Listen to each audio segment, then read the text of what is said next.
Sepak bola Singapura pernah menjadi raksasa di Asia Tenggara, tetapi hari ini kenyataannya jauh dari masa kejayaan tersebut. Liga domestik yang lesu, kurangnya regenerasi pemain berkualitas, dan kebijakan pengembangan yang tidak efektif telah membuat Singapura tertinggal dari Indonesia dan negara lain di kawasan.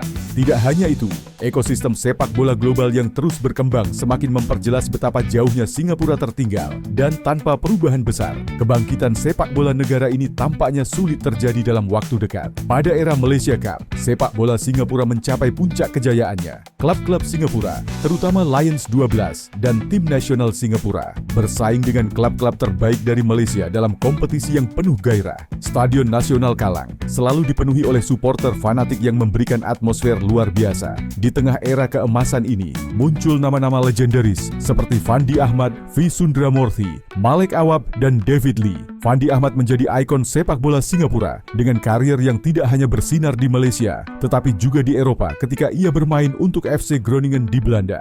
Keberhasilannya membuktikan bahwa Singapura mampu menghasilkan pemain berkualitas internasional, sesuatu yang jarang terjadi di Asia Tenggara saat itu. Selain bermain di Eropa, Fandi juga memiliki hubungan erat dengan sepak bola Indonesia. Setelah petualangannya di Belanda, ia sempat bermain untuk klub Indonesia seperti Niach Mitra dan Safa Sumbawa pada era 1908, puluhan hingga awal 1990-an. Bersama Niach Mitra, Fandi merasakan atmosfer sepak bola Indonesia yang sangat kompetitif, berbeda dengan yang ada di Singapura. Perjalanannya di Indonesia membuktikan bahwa dirinya mampu beradaptasi di berbagai lingkungan sepak bola yang berbeda.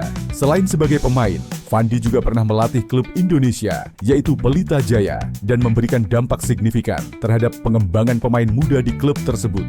Pengalamannya ini semakin memperkaya wawasan sepak bola Singapura, tetapi sayangnya, warisan tersebut tidak diteruskan dengan baik oleh generasi berikutnya. Selain Fandi Ahmad, Singapura juga menikmati kesuksesan di tingkat internasional. Mereka berhasil memenangkan Piala Tiger, sekarang Piala AFF, pada tahun 1998, 2004, 2007, dan 2012 menunjukkan dominasi mereka di Asia Tenggara. Namun, setelah kemenangan terakhir di Piala AFF, prestasi Singapura mulai merosot. Penyebab utama dari kemunduran ini adalah keputusan untuk keluar dari Malaysia Cup pada 1994 dan mendirikan liga domestik sendiri yang ternyata gagal membangun fondasi yang kuat. Salah satu kelemahan terbesar sepak bola Singapura terletak pada struktur manajemen yang kaku dan tidak responsif terhadap perubahan zaman.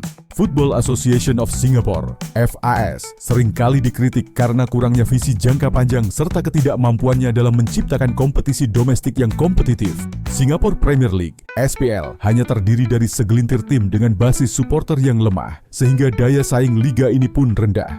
Bandingkan dengan Liga 1 Indonesia yang memiliki klub-klub dengan sejarah panjang, fanbase besar, dan daya saing tinggi, sehingga mampu menciptakan atmosfer kompetitif yang lebih baik untuk pengembangan pemain. Masalah infrastruktur juga menjadi tantangan serius. Meskipun Singapura memiliki fasilitas modern seperti stadion nasional dan pusat latihan berstandar internasional, penggunaannya kurang optimal dalam mendukung ekosistem sepak bola yang sehat. Akademi pemain muda tidak berkembang dengan baik karena kurangnya kompetisi usia dini yang berkualitas. Sebagai perbandingan, Indonesia memiliki banyak turnamen usia muda yang terus melahirkan bakat-bakat baru. Di Indonesia, pemain seperti Marcelino Ferdinand dan Ronaldo Kuateh muncul dari sistem yang meskipun masih belum sempurna, tetap memberikan lebih banyak kesempatan bagi pemain muda untuk berkembang.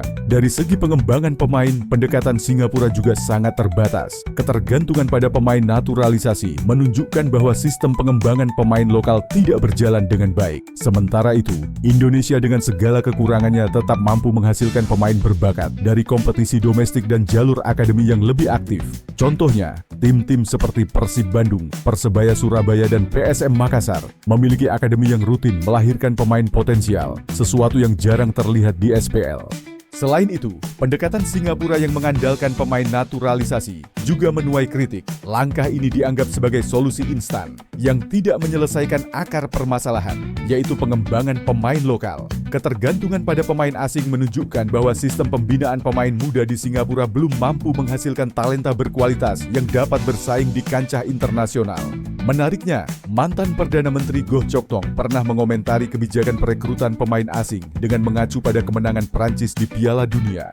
Ia menyatakan bahwa ketika Prancis memenangkan Piala Dunia, banyak pemain mereka yang tidak tampak seperti orang Prancis pada umumnya. Pernyataan ini mencerminkan pandangan bahwa keberagaman dalam tim dapat menjadi kekuatan, namun tanpa diimbangi dengan pengembangan pemain lokal. Hal ini dapat mengaburkan identitas sepak bola nasional secara keseluruhan, tanpa perhatian dan dukungan yang memadai dari pemerintah, serta tanpa fokus pada pengembangan pemain lokal. Sepak bola Singapura akan terus menghadapi tantangan berat untuk kembali ke masa kejayaannya. Diperlukan komitmen nyata dalam bentuk investasi, perencanaan strategis, dan implementasi program pembinaan yang berkelanjutan untuk membangkitkan kembali gairah dan prestasi sepak bola di negeri ini.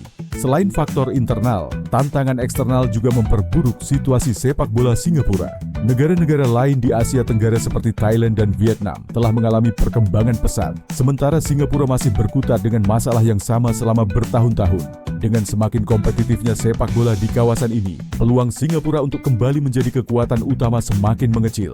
Thailand, misalnya, telah menanamkan investasi besar dalam pengembangan pemain muda melalui Thai League yang lebih profesional dan akademi sepak bola yang terhubung dengan klub-klub Eropa. Sementara Vietnam sukses mengembangkan generasi emas mereka melalui kerja sama erat dengan Jepang dan Korea Selatan dalam pembinaan usia muda. Singapura juga mengalami krisis identitas dalam gaya bermainnya. Dahulu, tim nasional dikenal dengan permainan yang disiplin dan fisik yang kuat, tetapi saat ini mereka kehilangan karakteristik tersebut. Tim Singapura seringkali bermain tanpa kreativitas dan kurang memiliki visi permainan yang jelas. Pelatih yang datang dan pergi dengan filosofi yang berbeda-beda hanya membuat kondisi semakin tidak stabil. Bandingkan dengan Indonesia, yang kini mulai menemukan identitasnya di bawah pelatih Shin Tae-yong dengan gaya bermain cepat dan agresif. Kesimpulannya, tanpa perubahan besar dalam manajemen, pengembangan pemain, dan kompetisi domestik, sepak bola Singapura tidak akan bangkit dalam waktu dekat. Bahkan, jika tren ini terus berlanjut, Singapura bisa semakin tertinggal jauh dan menjadi sekadar pengisi turnamen regional tanpa daya saing. Tanpa keberanian untuk berbenah, mimpi untuk melihat Singapura kembali berjaya hanya akan tetap menjadi ilusi. Jika tidak ada langkah konkret dalam reformasi sepak bola nasional, maka masa kejayaan Fandi Ahmad dan generasi emas Singapura akan tetap menjadi kenangan yang tidak akan terulang lagi.